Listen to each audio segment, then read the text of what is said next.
Ciao, Facebook friends! We are live once again from Rome, from Temple University, Rome. And tonight we have a gallery opening. It's the second gallery opening of the spring semester, and it's the Black History Month today. The Temple University Rome is excited actually to host its third annual Black History Month throughout the month of February 2022. We have so many events planned this month. Black History Month is a global celebration of Black history and achievement. It is important to use this time to not only support our community, but to also reframe how history is told and highlight stories of those from the African diaspora, right? We're pleased to offer a variety of events in collaboration with the Black activists, businesses, and creatives in and around Rome. Please join us in learning from those in our community and supporting their work. I had to read this because I wanted to say exactly these words. It was excellent. Thank you. And here we are with Emilia Zanchina, our Dean of Temple University. Ciao, Emilia. Ciao, Gianni. How Ciao, are you? Shara. Thank you, thank you. You could not miss an event with Gianni, so you already know that every time we have events, live streaming events, Gianni makes them happening. Every time we have gallery events, Shara makes them happening. And I need to give the biggest credit here to our Benedicta Giumpa, who is the designer, the brain behind the Black History Month. She has been creating wonderful programming that runs throughout the month of February, year after year. And this programming has not only served our student population, but has served the city, broadly speaking, and other American and Italian programs in the city.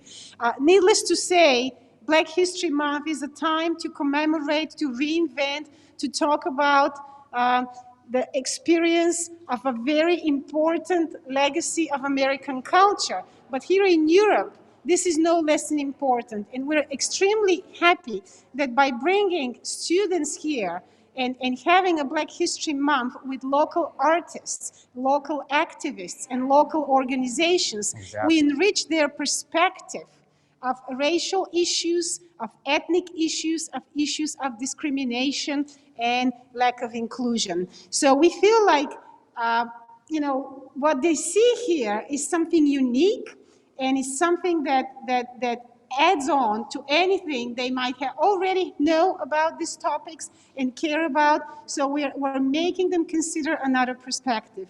So enjoy the wonderful gallery, the opening that we have tonight.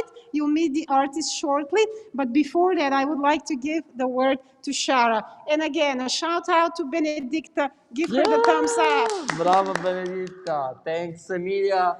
Thank you, Emilia. Thank you, Johnny. And hello, everybody. Facebook friends, thank you for being here. I only want to add that it's been a treat. It always is a treat to work with artists, but this has been a particularly exciting experience to work with Benedicta as curator and the two artists. One I did know, Auriea, the other I did not know yet, Jebila, and to think about ways that the artists could work together in our space. So it's been wonderful, and I'm very, very happy that now the live will allow you to meet the artists who are going to introduce themselves and their work. So thank you, everybody, for being here. And I'll pass the microphone to Benedicta. Exactly. And now we're going to move to the other side of the gallery because we're going to meet Benedetta Giumpa, our student life coordinator, but she's also the organizer together with Shara, curator of the exhibition. And running the Cultural Envoy program. Exactly. And she's going to introduce us the artist of today's gallery opening. Okay? Let's go to the other side. Thanks, Emily.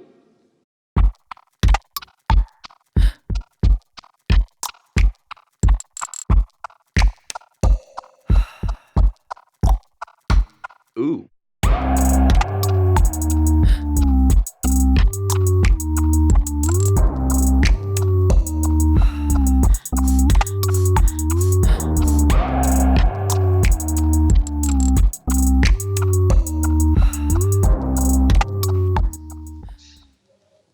Welcome to our second event for our third edition of Black History Month. Welcome here to the show, which is called Black Future, with artists Auriea Harvey and Jebila Okongwu. So the show is titled Black Future, as both artists do look at Black history and at its strengths. My name is Benedicta Giumpa, and I'm Student Life Coordinator and Coordinator for Black History Month at Temple Rome. It has been a great pleasure to work on this show with both Auriea and Jebila. And I want to thank as well Shara Rosamond as Director of the Gallery of Art, Emily Kravitz for her help with the graphic, and also the Zankina, and our work study students that have helped, Hannah, Joy, and Johnny. This year, the theme of Black History Month is constant flow, because history is always in the making. And it's like a river that shapes its surrounding, and it's in constant move and shaping space and time. So let's start with everything that originates, actually, where the river originates. So it's the mountain. So where do your work originate from? Do your work help you to define your identities, or does your identity define your work? That's a lovely metaphor, actually, the constant flow. I think that my work really originates in sort of life experience, present experience, everyday things, small things, perhaps. So here, for my part of the exhibition, all of my sculptures originate in 3D scans, actually, of family members through various sort of cultural techniques within the computer. I hope that they start to transcend this sort of humble beginning as being a depiction of someone. And sometimes these scans are done years and years ahead of time before they become a sculpture. And then suddenly, to me, as they are made physical through my process of 3D printing, or in the case of the holograms that I have here, they start to take on new meanings for me. So I would say that in a lot of ways, the work that I make doesn't have anything to do with me. Even when I'm making a sculpture where I'm using a scan of myself, it's like not about me in the end, but about this thing that I'm trying to, the story that I'm trying to tell through the form that I'm hoping that people will appreciate. Thank you so much. Yeah, thank you. Jebila, what about you? I think for me, it's a river that runs both ways in the fact that my identity is something I try and define within myself. I'm half black, half white, and that represents for me a sort of internal, I wouldn't say conflict, but it's a contrast. And to put these two worlds together, I deal with it aesthetically in my art. So I like to use the banana boxes as a vehicle to explore identity. So with the boxes, I can think about the different motifs which represent my work, or I represent within my work, which is the banana, of course. And I use that to process different ideas about my identity. So it goes both ways, thinking about the two halves that I have in myself, which I'd like to resolve to make an interesting aesthetic possibilities, plus the coming from the other direction. Okay, perfect. Thank you. Thank you so much for such insightful answers. Like, this so insightful and inspiring. But let's say that you are that river and you are in your pathway, you are flowing, and you come across pieces of woods, and unfortunately, in this daily age, plastic as well. So you both use materials that are considered poor, like cardboard, for example, cardboard boxes, and plastic or wood. How are you able to see the artistic value of these materials? Interesting question. The materiality of my works are, of course, extremely important. I'm using not only plastic, which is a regular 3D printing material, but also composites with those plastics. So a lot of the pieces have wood, or are made up of certain types of materials that mimic fabric or fiber. Plaster is mixed in, for example, as well. I'd say that these mixtures that I use, I really love because they become more mysterious to the viewer. And I try to use color in this case also to express a more different mood, I suppose, than I usually do. I usually don't use a lot of color, so this is like a very big transitional thing for me at the moment.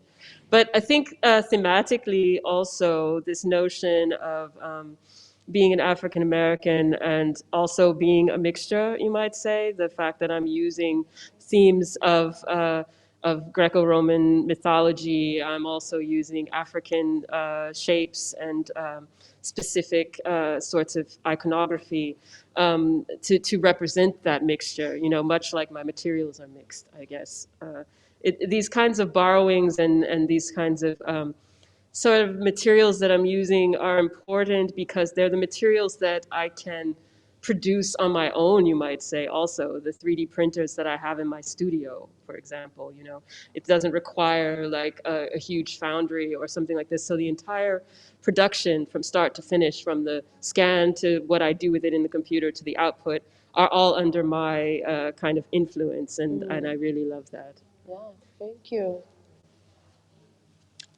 Yeah, and for me, the banana boxes are basically the base material of my work.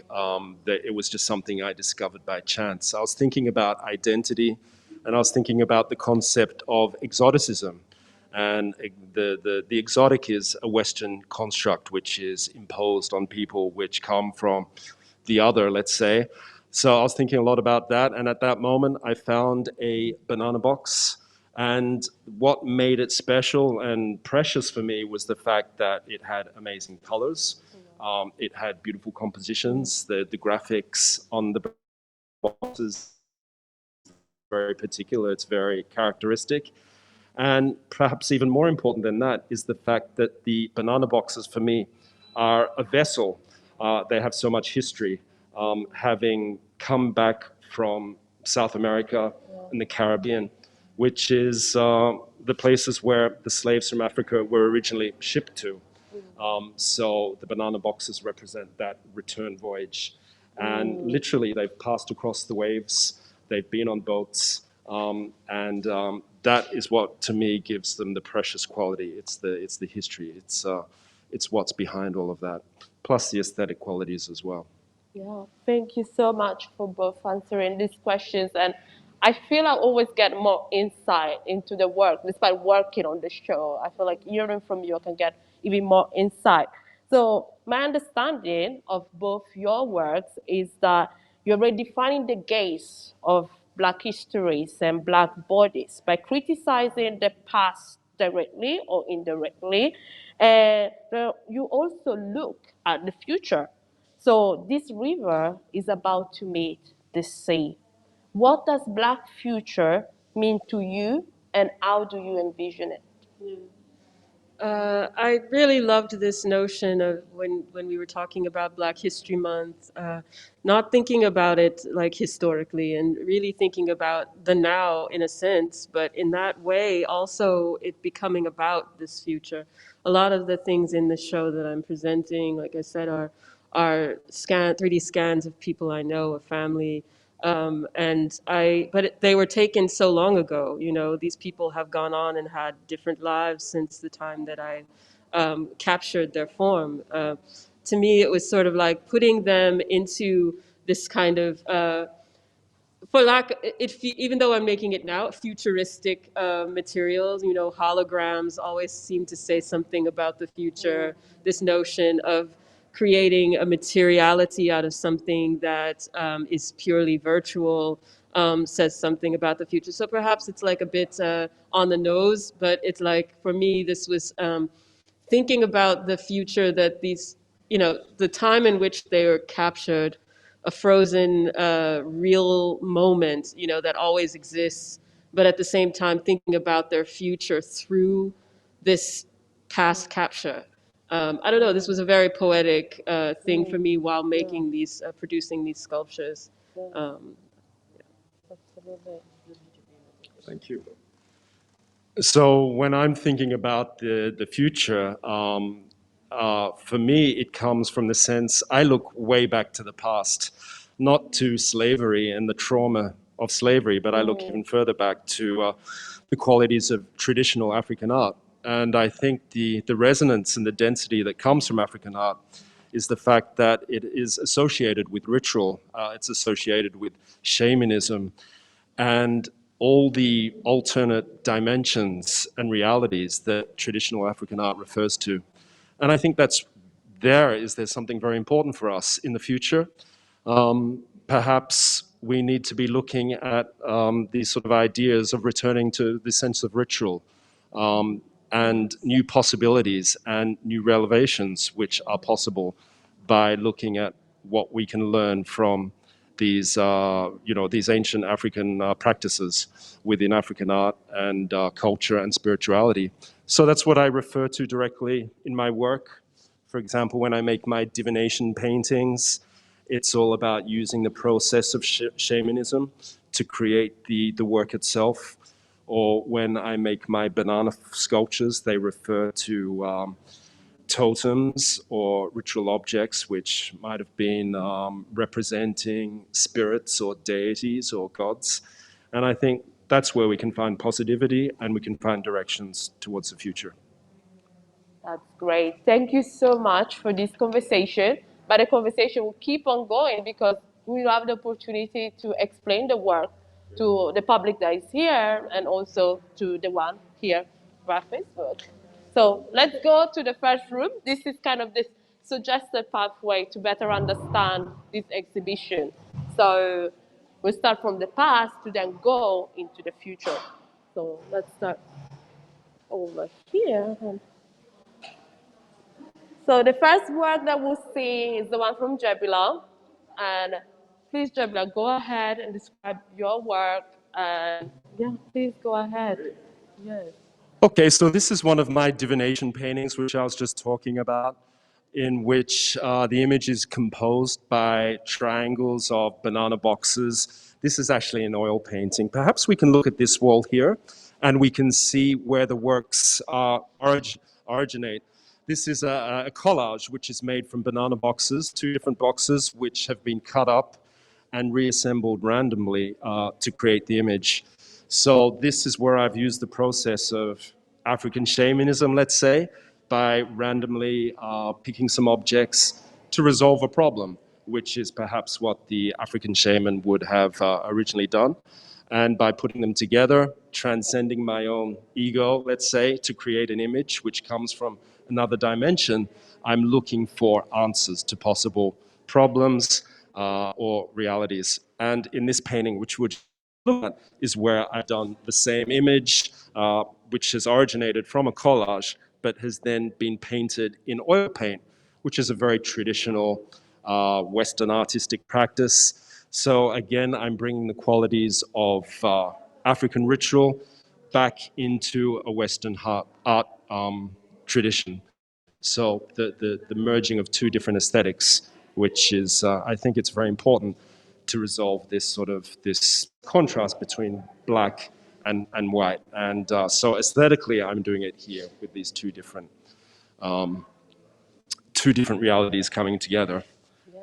Can you tell us more about your quite famous The banana sculptures is a series of sculptures that I do made out of banana boxes, which have been cut up and reassembled to make these bananas, which are actually stitched together by hand. If you look closely, you can see the stitching where I've used nylon thread to give the works a very traditional African handcrafted quality. Then I compose the works, concentrating a lot on formal elements of the sculpture, the frontal qualities, the contrast between positive and negative space. And I'd like them also to seem a little playful, just using the bananas as formal elements to create different compositions in the work. But at the same time, it has a more sort of spiritual meaning to me. It has the form of a totem or a ritual sort of object. So this is the one that could represent spirits or entities which come from another dimension. Great. I think we can definitely move to one of the bigger pieces and probably one of the main pieces of this show. Can you tell us a little bit more about that? Yeah, this derives from a series of work which actually began as an installation. It was a large installation that I did of 5 gigantic banana boxes. And here we can see just the sides of 2 of them. One is stacked upon the other. Of course, these giant holes are actually in the lids of the banana boxes. As you take them off to get to the fruit, the fingers go through to help lift the lid off. And I've used them as a window to show that behind something that could perhaps represent the trauma which has been experienced by African bodies. We can see a rope, which could have various references not only to slavery, or they could be used to climbing up into the trees to pick the bananas, or they could even represent sort of like a dungeon with BDSM artifacts, again, referring to this sense of power, domination, control, slavery, and exploitation. I didn't want to be very specific with anything. I've left it very open so people can sort of take what they want from their work.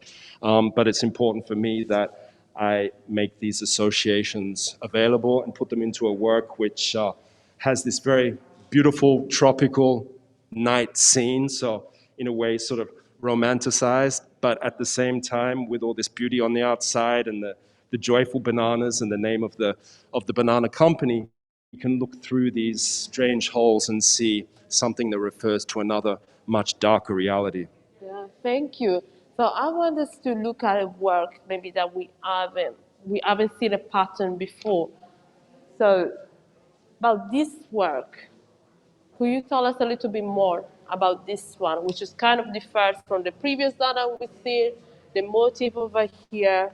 Can you tell us a little bit more about the colors and this box and this? Yeah, so this is another of the divination paintings on a larger scale. Again, it's an experiment not only of the formal qualities of painting, where it's all based upon a grid. So referring to, the history of modern art, modernist art. But again, we have these very earthy tones. We have the tan, we have the green of the African jungle, we have the blue of the Atlantic Sea. So we have these very strong colors against this very specific color, the yellows here.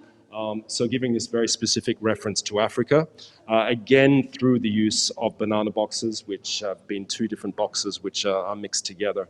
And again, the whole image has been composed by this random process of just selecting the triangles and then gluing them onto the canvas. Of course, this is a painted painting, but the original work was an actual collage.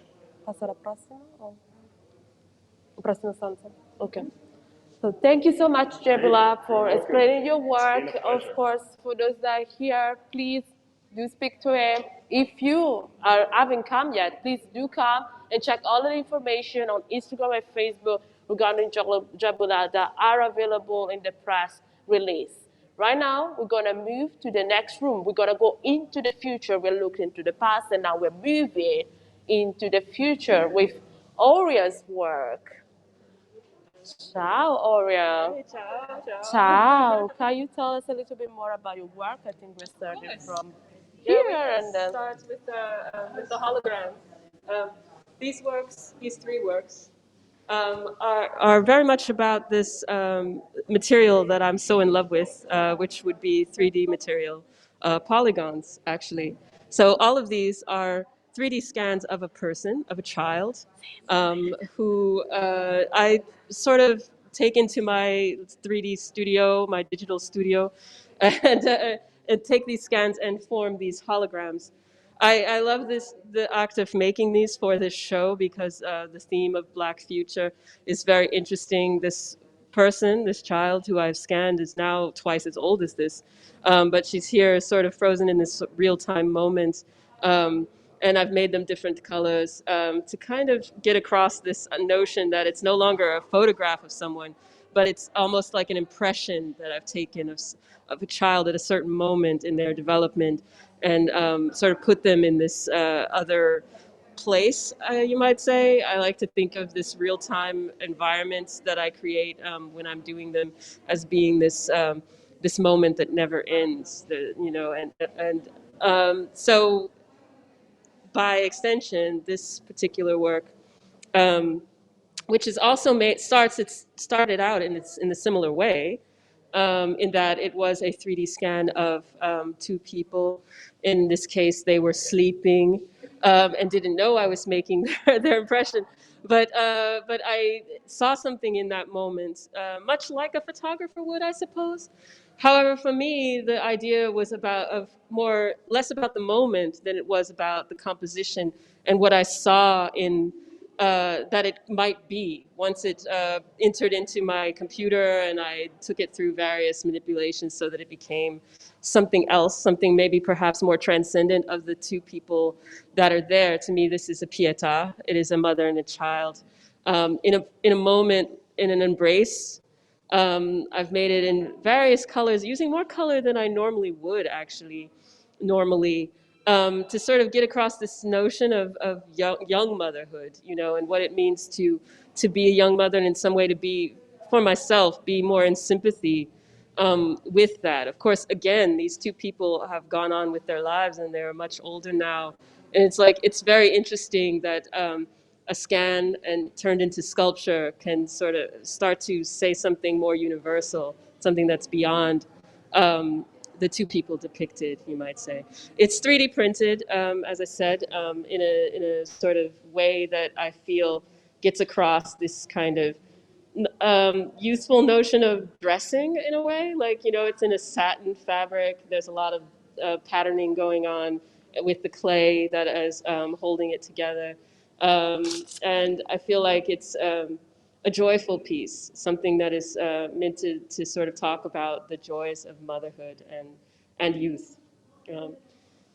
Other pieces in the room, I would say this whole situation here in the center is really one piece. This, along with the chairs and the table, this is called Black Conversation. And the 3D printed vase in the middle is sort of a hybrid of a Greek form. I would say from the top part up is more of a Greek form, akanthros, with two heads. Again, having a sort of allusion, I suppose, to a Janus figure, but also to a power figure. From the sort of neck down, it's very much, for me, a play or a borrowing from sculpture of the Dogon people, where, and I love this notion of sculpture having a use, you know, a ritual use even. A lot of my work sometimes tends to look like it's had some sort of ritual function built into it. In this case, I've you know, made it the centerpiece of what I hope could be a conversation between two people, a conversation between four, actually. This notion of speaking to the sculpture is also implied. And so this piece also comes in, is made in the same way I make everything else, you know, and is also 3D printed.